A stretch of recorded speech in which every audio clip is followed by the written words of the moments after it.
James Gunn's Superman was not great. In fact, upon further reflection, I think it was pretty damn terrible.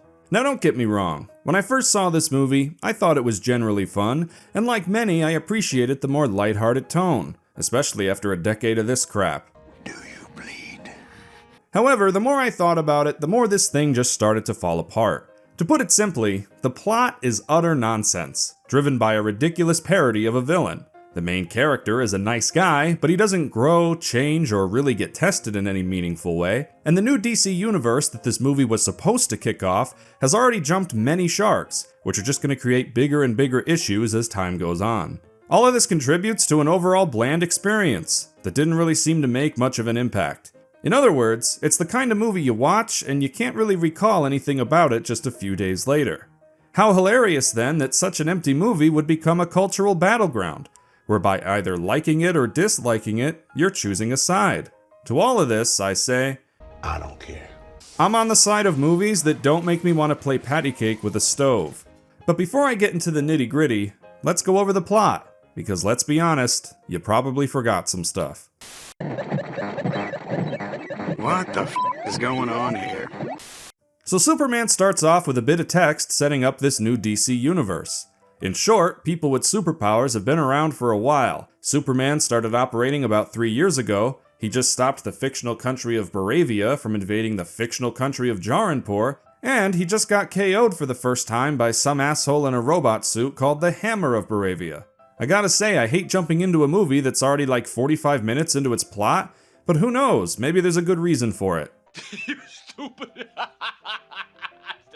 After crash landing in the ice, Superman's dog Krypto drags him back to the Fortress of Solitude, where he's comforted by a message from his birth parents and healed up by Sid from Toy Story. He then heads back to Metropolis to get his ass beat yet again by the robot guy, who we quickly learn is some other guy called Ultraman, who is being controlled by Lex Luthor in the most inefficient way imaginable.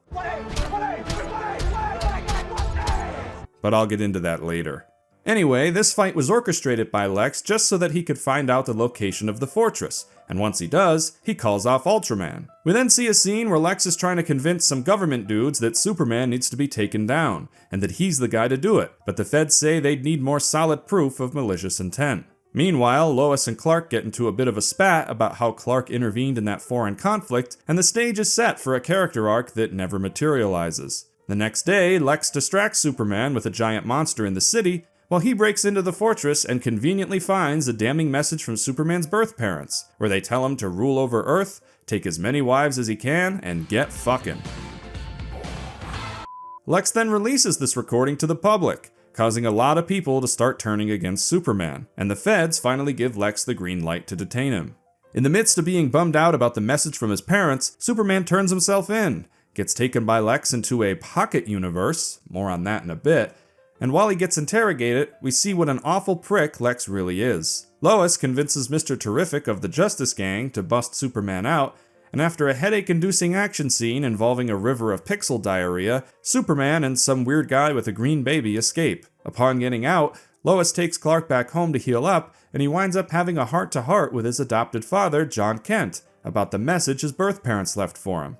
This scene culminates in Clark being told that his actions and choices make him who he is, and after being told this thing that he should definitely already know, he stops having a conflict about the message.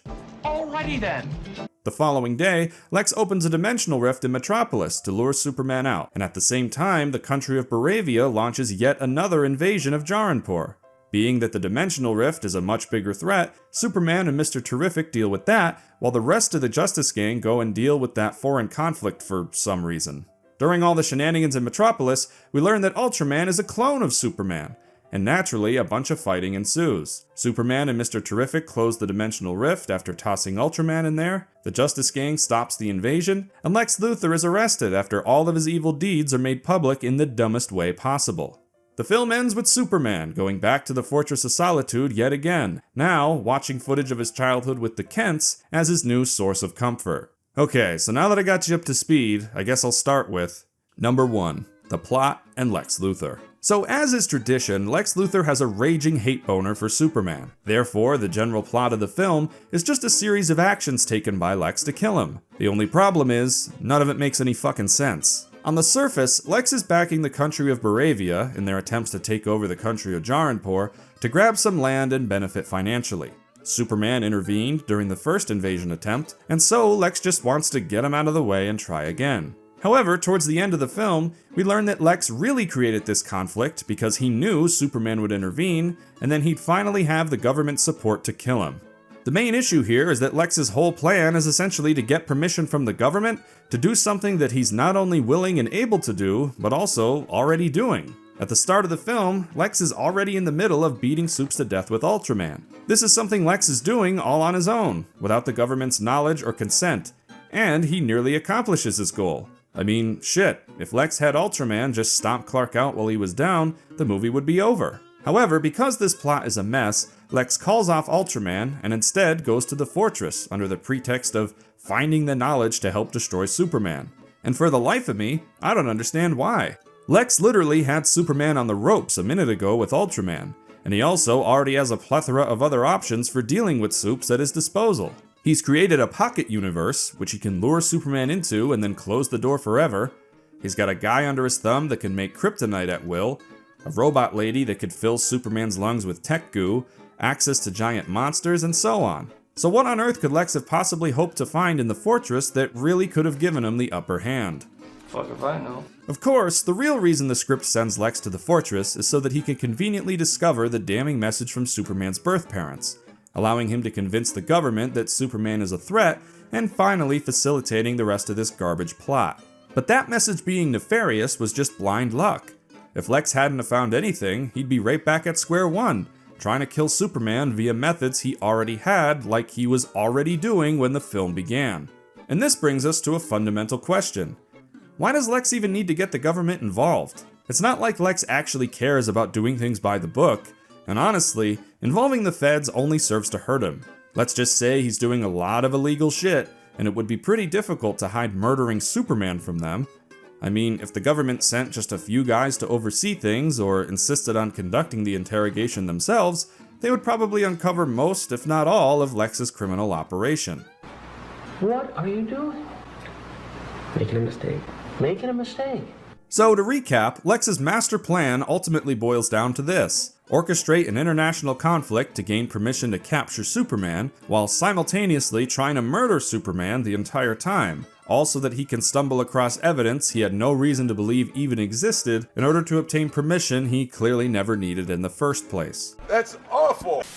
Although beyond this absurdity being present in the broad strokes of Lex's plan and the plot in general, it's also present in almost every little thing that Lex does. For example, I love Lex's brilliant technology where he watches Ultraman on TV, walks around a control room shouting verbal commands to different people who then tell Ultraman what to do in a high-speed fist fight with Superman.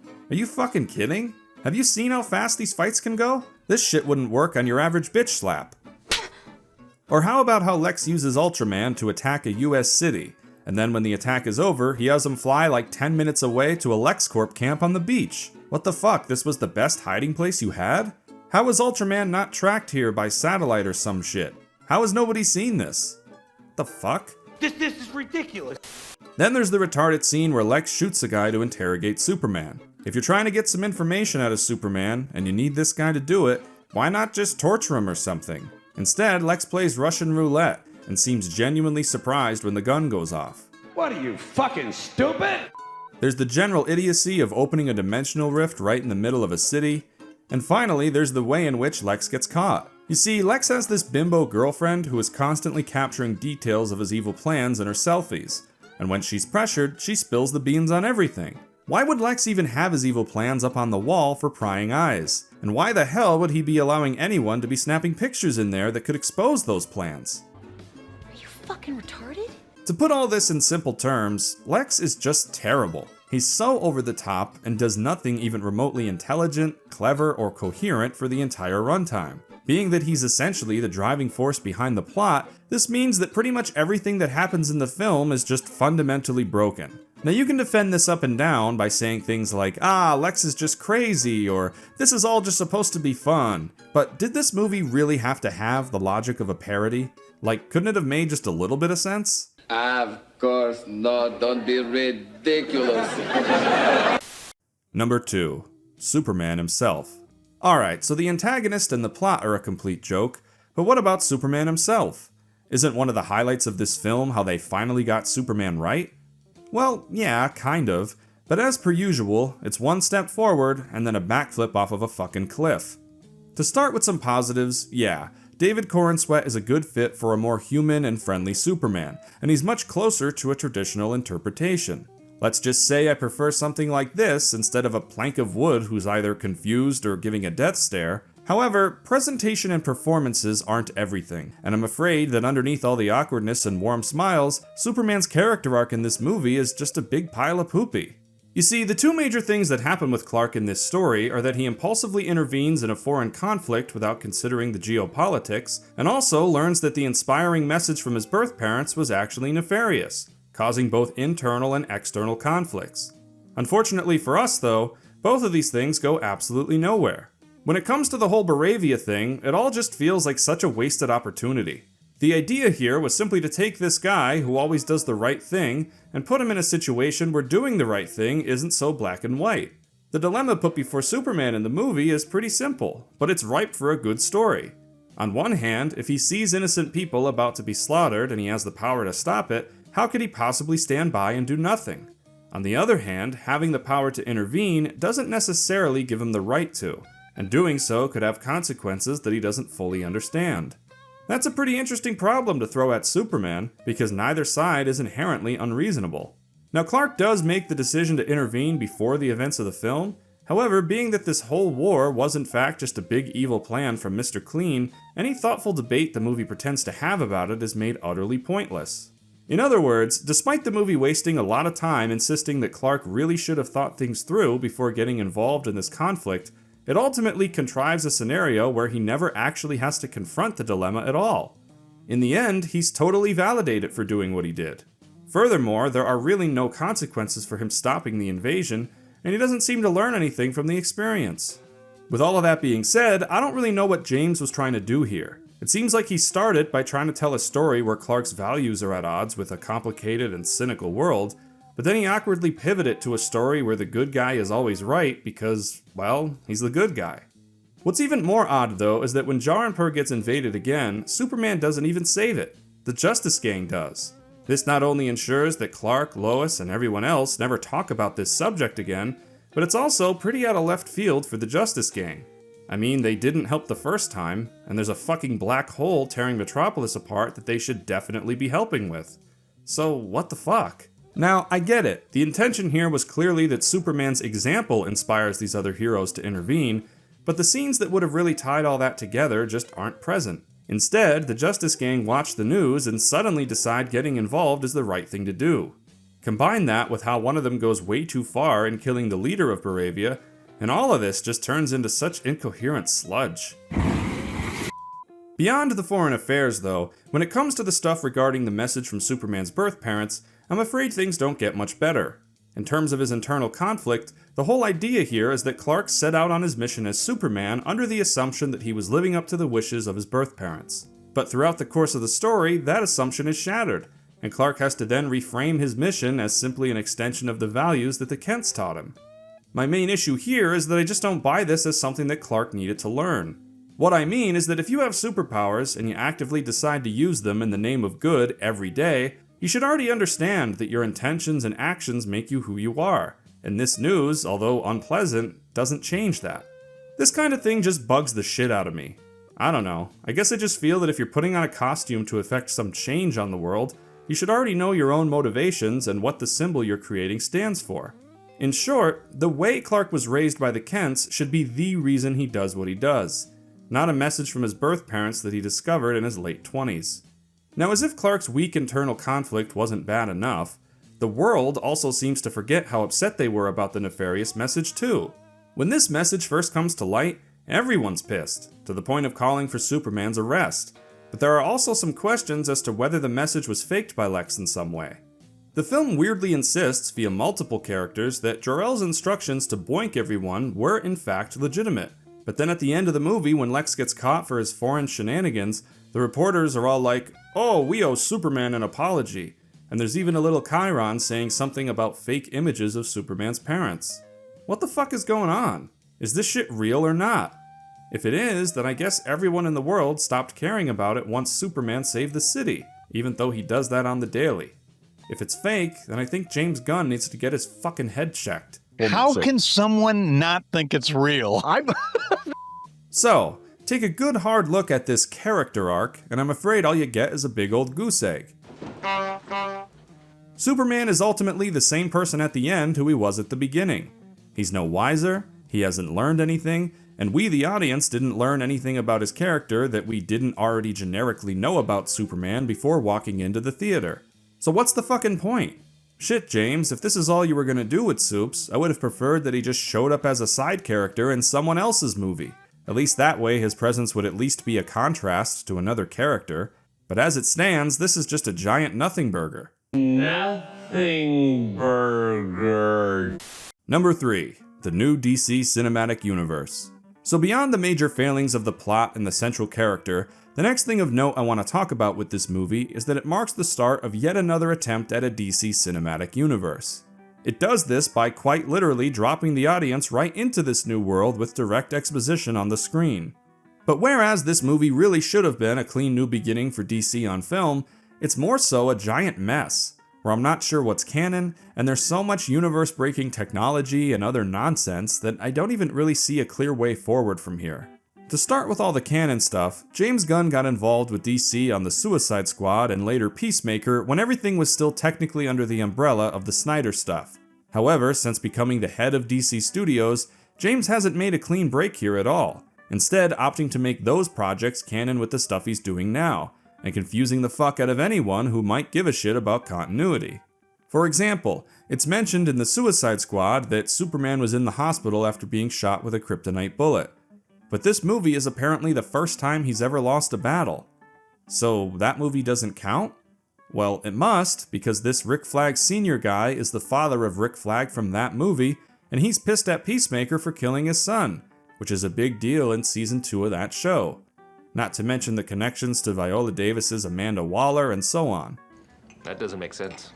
When you combine all this weirdness with James Gunn saying things like Blue Beetle are canon, and going back and forth in interviews about what is and is not in continuity, I just throw my hands up. Shit, at this point I wouldn't be surprised if he said Super was connected to all this.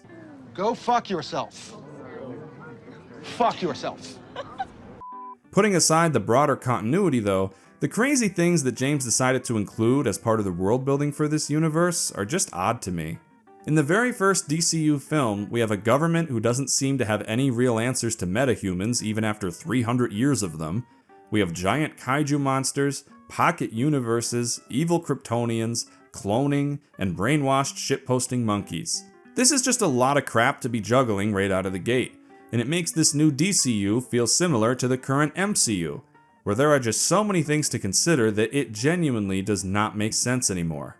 What I'm getting at here is that the more things you establish, the more difficult it will be to write coherent stories in a world where all of these things exist. For example, the whole pocket universe thing is essentially a means to get rid of any unwanted person or object, and also a means to teleport instantly anywhere on Earth. That's kind of a big deal, as that technology would be sought after by literally everyone and fundamentally change society. However, it's included in the film sort of flippantly, and I wouldn't be surprised if we never see or hear of such a technology in this universe again. For however long it will last, that is. Case in point, one of the reasons people like myself had any shred of optimism for this movie was that it would be a new start for all things DC, where we could take it slow and build up to cooler things down the road. However, what we really got here was 10 pounds of shit in a 5-pound bag, where James just seems to be doing whatever the hell he wants, just like the last guy who was in charge. And unfortunately, that comparison to the last guy has become almost impossible to avoid, because apparently there can be only one shitty Superman movie, and you can't talk about James Gunn's Superman without somebody whipping out Zack Snyder's and asking you to measure the fucking thing. Which brings me to number 4. Mine is bigger than yours. Basically, ever since this movie was released, the conversation surrounding it has pathetically devolved into different variations of mine is bigger than yours. Snyder fans argue that Man of Steel made more money and had a greater cultural impact.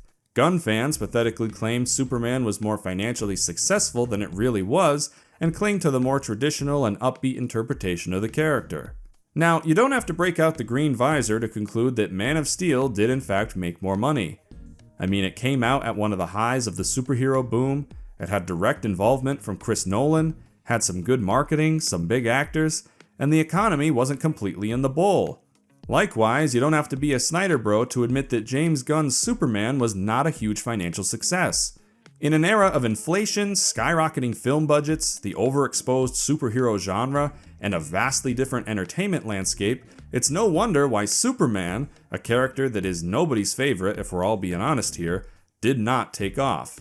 One thing I know for certain though is that the quality of the writing and filmmaking seem to have little to do with the amount of money that these films make.